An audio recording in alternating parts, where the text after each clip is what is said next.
হয়ে গেল বাইকটার সম্ভবত কোনো একটা কিট। আজকে ফারহান সাথে প্রচুর পরিমাণ যাত্রীর সাথে উঠতেছে বেশ কিছু বাইক। এইটা আগে কখনো দেখি নাই, এত যাত্রীর সাথে এত বাইক ফারহান সাথে উঠে।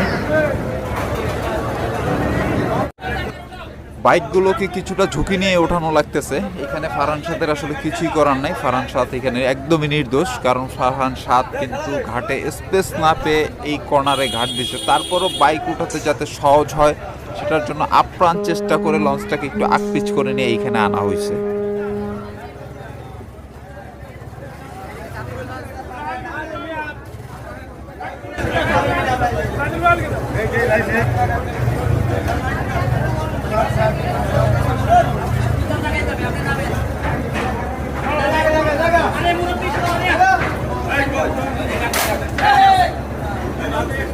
হয়ে গেল বাইকটার সম্ভবত কোনো একটা কিট।